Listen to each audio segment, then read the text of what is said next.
કાપડ ઉદ્યોગ પર 5થી વધારે 12% જીએસટી તૈયારી કરાઈ રહી હોય, જેને લઈને ગૃહ ઉદ્યોગ પર તેની સીધી અસર પડશે અને અસંખ્ય રસોડાઓ બંધ થઈ જશે તેવી વિગતવાર રજૂઆત confederation of all India traders દ્વારા સુરત કલેક્ટરને આવેદનપત્ર આપી રજૂઆત કરાઈ હતી। Confederation of all India traders દ્વારા સુરત કલેક્ટરને અપાયેલા આવેદનપત્રમાં જણાવ્યું હતું કે કાપડ ઉદ્યોગ પર 5થી 12% જીએસટી કરાયું છે, જેને લઈ ટેક્સટાઇલ અને ગાર્મેન્ટને કામ કરતી મોટી સંખ્યામાં મહિલાઓ પર જીએસટી વધવાની નકારાત્મક અસર જોવા મળશે, જેને કાપડ ગુણવત્તાના આધારે સરેરાશ 6 થી 15 રૂપિયા પ્રતિ મીટર મોંઘો થશે। ભારતની 50% વસ્તી એટલે કે મહિલાઓ કાપડ અને વસ્ત્રોની મુખ્ય ખરીદાર છે। ગુજરાત CAITના વુમન સેલના કન્વીનર આશાબેન દવે અને સહ કન્વીનર પ્રતિભાબેન બોત્રા હાલમાં ગુજરાતની મહિલાઓ સાહસિકોનું પ્રતિનિધિત્વ કરે છે અને કહ્યું હતું કે અમારી સંખ્યાબંધ મહિલા સભ્યો ગુજરાતમાં કાપડના ક્ષેત્રમાં પ્રત્યક્ષ રીતે ગાર્મેન્ટ અને એમ્બ્રોઇડરી સેક્ટરમાં નાના કપડા ઉત્પાદકો, જોબ વર્કર્સ અને બુટીકના માલિકો તરીકે કામ કરે છે।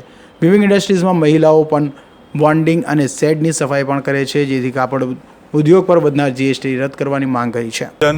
Confederation of all India traders Gujarat chapter સરકારે જીએસટીમાં 5% કાપડની અંદર 5%ની વધારે 12% કર્યું છે। એનો વિરોધ કરવા માટે અને એને લીધે જે ઘરમાં કામ કરતી લેડીઝો હોય એને જે ઇફેક્ટ આવવાની છે એના માટે વિસ્તારપૂર્વક અમે એમને આવેદન આપ્યું છે। મારું નામ આશાબેન દવે છે। હું કેટ ગુજરાતની મહિલા વિંગની કન્વીનર છું।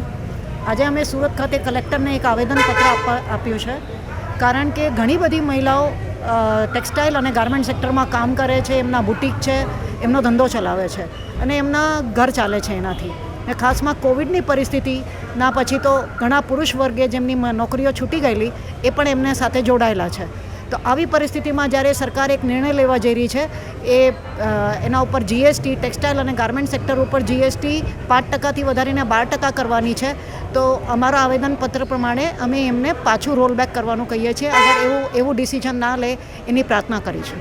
કાપડ ઉદ્યોગ પર 5%થી વધારીને 12% જીએસટી કરાશે તો ગુજરાતમાં અસંખ્ય રસોડાઓ બંધ થઈ જશે તેવી જવાબદારી કોણ લેશે તેવા પણ સવાલો confederation of all India traders દ્વારા સુરત કલેક્ટરને અપાયેલા આવેદનપત્રમાં કરાયા હતા। હર્ષ સેટા સાથે અઝહર કુરેશી।